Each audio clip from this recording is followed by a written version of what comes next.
चलिए बच्चों, आज हम करेंगे सर्किट एनालिसिस। पिछली वीडियोस में हमने 4 डेरिवेशन खत्म किया, उसके बाद हमने किया हमारा इंट्रोडक्शन। तो इसके पहले हमारी 5 वीडियो इस चैप्टर पे हो चुकी हैं, तो आप पहले उनको देख के आइएगा और उसके बाद इस वीडियो को देख लीजिएगा। तो यदि आप उन वीडियोज़ को पढ़ चुके हैं और पिछले चैप्टर्स को पढ़ चुके हैं, तो हम देखते हैं हमारा क्या सर्किट एनालिसिस। तो सर्किट एनालिसिस से हम क्या पढ़ेंगे, यहाँ पर 3 टॉपिक आएंगे। पहले में क्या होगा, हमारा सर्किट कंटेनिंग रेजिस्टेंस ओनली। यहाँ पर हमारी सर्किट होगी, उसमें क्या होगा, रेजिस्टेंस ओनली होगा। दूसरे में क्या होगा, सर्किट कंटेनिंग कैपेसिटर ओनली। और तीसरे में क्या होगा, सर्किट कंटेनिंग इंडक्टर ओनली। मतलब तीनों में अलग अलग यहाँ पर इससे कनेक्ट हो जाएंगे। तो यहाँ पर एक डायग्राम बना हुआ है और यहाँ पर लिखा हुआ let resistance connected with an AC circuit. तो यहाँ पर डायग्राम में क्या बना हुआ है, एक हमारा रेजिस्टर यहाँ पर रेजिस्टेंस लगा हुआ है, वो एक एसी सोर्स से कनेक्ट है। मतलब कि यहाँ पर जो हमारा जो करंट फ्लो हो रहा है वो कौन सा, एसी सोर्स वाला, मतलब एसी करंट यहाँ पर हमारा फ्लो हो रहा है। ये हमारा एसी सोर्स यहाँ पर लगा हुआ है। तो इस एसी सोर्स में आई करंट फ्लो हो रहा है रेजिस्टेंस में। तो ये हमारा डायग्राम है। तो अब हम यहाँ पर करना क्या है, इनके फेस देखने, मतलब कि ये सेम फेस में फेस डायग्राम बनाना है यहाँ पर हमको, और उनके बाद उनकी वेव बनानी है। तो हम वेव अब कैसे करेंगे वो देखते हैं। तो इसके लिए हम यहाँ पर ओम्स लॉ का यूज़ करने वाले हैं। यदि आपको पता है ओम्स लॉ क्या होता है, हमारा ओम्स लॉ होता है V = में IR। V = IR हमारा ओम्स लॉ होता है। तो यदि हम यहाँ से I की वैल्यू निकालें तो I की वैल्यू कितनी आ जाएगी हमारी, V/में R आ जाएगी। तो यहाँ पर हम V की जगह क्या करेंगे, E लिखेंगे। क्यों लिखेंगे, क्योंकि आपको तो इक्वेशन पता है जो हमारी I = में क्या होती है, I0 sin ωt होती है। और दूसरी कौन सी होती है हमारी, E = में E0 sin ωt होती है। तो यदि आप इन दोनों इक्वेशन को देखें तो एक I = I0 sin ωt और E = V0 sin ωt। ये I वाली कौन सी होती है, हमारी करंट के लिए होती।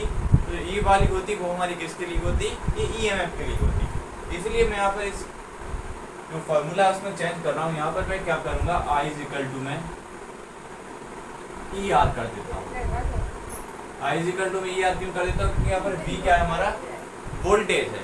यहाँ पर वोल्टेज जगह मैंने क्या लिख दिया, EMF, मतलब इसकी जगह मैंने E लिख दिया। तो यहाँ पर इस फॉर्मूले ये चेंज किया, क्यों किया, तो यहाँ पर हमारे ये दोनों इक्वेशन का ही वहाँ पर यूज बना। तो यहाँ पर यही मैं लिख देता हूँ, I = में ER।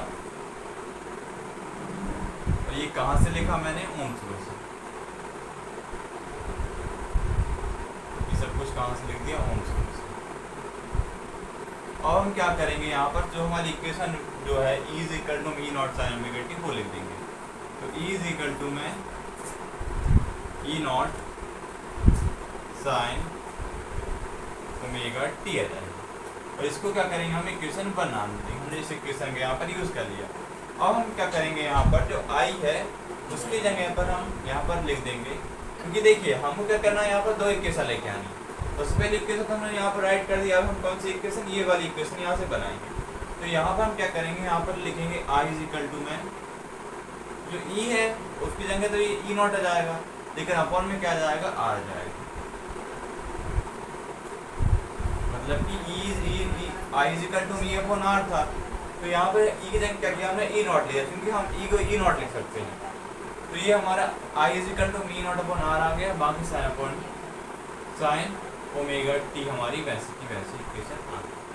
अब हम यहाँ पर क्या करेंगे, जो यदि हम E0/R लिख सकते हैं तो इसको भी हम I0 लगा के लिख सकते हैं। मतलब कि यदि हमने इसको लिख दिया कैसा, इसमें E0/R लिख दिया, तो इस इक्वेशन क्या करेंगे, जो यहाँ पर I दिया हुआ था उसको भी क्या करेंगे, वहाँ पर I0 लिख देंगे। मतलब कि यहाँ पर हमने क्या किया था, यहाँ पर जो I = ER पर ओम्स लॉ लिखा था उसकी जगह यहाँ पर क्या किया था, E0 लगा दिया था। तो उसके बाद क्या किया हमने, यदि E0 E हो सकता तो ये भी I0 हो सकता, तो यहाँ पर उस जगह I0 लगा दिया। तो अब हम क्या करेंगे, यहाँ पर I0 = में E0/R आ गया। इसको अपन बट करके लिख देंगे। तो बट करके लिख दिया I = में E0/R। अब आपको पता है सिंपल क्या करेंगे, यहाँ पर जो E0/R है उसकी जगह पर अपन I0 पुट कर देंगे। तो I = में क्या आ जाएगा अपना, I0 sin ωt आ जाएगा। ये अपनी इक्वेशन 2 हो जाएगी। तो ये इक्वेशन 1 हो गई और इक्वेशन 2 हो गई। तो यदि आप इक्वेशन 1 और इक्वेशन 2 को देखें और आपको फेस पता है, फेस क्या होते हैं हमारे, तो यहाँ पर ट्रिग्नोमेट्रिक फंक्शन यहाँ पर दी हुई है, साइन, टेन, कॉस, ये सारे क्या होते हैं, ट्रिग्नोमेट्रिक फंक्शन होते हैं। तो इनके जो एंगल होते हैं वो हमारे क्या होते हैं, फंक्शन होते हैं, वो हमारे फेस होते हैं। तो यदि आप साइन का यहाँ पर फेस देखें और यहाँ पर साइन का फेस देखें, तो दोनों के फेस मतलब कि एंगल क्या है, इसका एंगल भी ओमेगा टी है और इसका एंगल भी ओमेगा टी। यदि फेस आपको समझ में नहीं आ रहा तो पिछली वीडियो यहाँ पर फेस वाली थी, उसको देख के आइए। यदि आप देखें तो आपको पता है जो एंगल होता है साइन का वही हमारा फेस होता है। तो इसका एंगल ही ओमेगा टी है, इसका एंगल ही ओमेगा टी है। मतलब कि हमारी यहाँ पर हम लिख सकते हैं compare equation 1 and 2, it is clear that यदि हमने इक्वेशन 1 और इक्वेशन 2 को कंपेयर किया तो हमें पता चला I and E are in same phase। मतलब कि यदि हमने यहाँ पर इक्वेशन 1 को और इक्वेशन 2 को कंपेयर किया तो हमें पता चल गया कि जो हमारे आई हैं और ई हैं वो कहते हैं सेम फेस में है। मतलब कि जो आई है और वो क्या है, सेम फेस में। तो यहाँ पर उनके अब डायग्राम बनेंगे, मतलब कि इनके फेस डायग्राम बनेंगे। तो इनके फेस डायग्राम यहाँ पर बनाएंगे। फेस डायग्राम हम यहाँ पर बना लेते हैं, इनको हम मिटा देते हैं। डायग्राम हमने बना लिया होगा, इसका आप नोट कर लीजिए। यहाँ से अब इसको डायग्राम को मिटा देते हैं।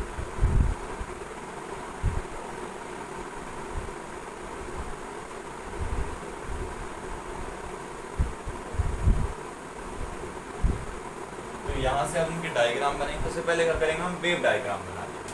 मतलब जो आपने फेस वाला देखा था वहाँ पर हम वेव डायग्राम बनाएंगे, यदि आपको पता है।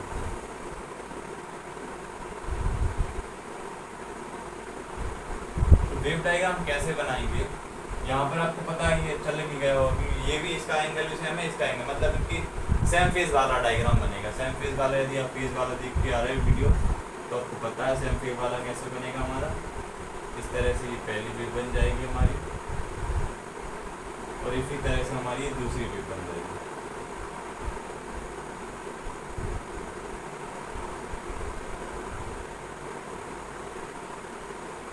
इस तरह से दोनों वेव बन जाएंगे। इसको हम क्या करेंगे, इस वाली को हम दे देंगे ई इक्वल टू में, ये कौन सी हो जाएगी, ई नॉट साइन ओमेगा टी हो जाएगी हमारी। और ये वाली कौन सी हो जाएगी हमारी, आई इक्वल टू में I naught sine omega T हो जाएगी। मतलब कि एक हमारी इज इक्वल टू मी नॉट साइन ओमेगा टी हो गई, दूसरी हो गई हमारी I naught sine omega T वाली। तो ये कैसी हमारे जीरो से दोनों स्टार्ट हो रही हैं और ये एक ही पॉइंट पर खत्म हो रही है। मतलब कि इससे हमें ये क्या पता चलता है, ये दोनों सेम फेज वाली, मतलब दोनों के एंगल सेम है। अब दूसरा हम डायग्राम बनाएंगे यहाँ पर, कौन सा वाला हमारा, ये तो हमारा वेव डायग्राम हो गया। दूसरा देखेंगे फेज डायग्राम। फेज डायग्राम कैसे बनाएंगे हम वो देख लेते हैं। तो फेज डायग्राम में कुछ खास नहीं करना, हमको क्या लिखना है यहाँ पर, second phase diagram. Phase diagram कैसे बनाएंगे हम,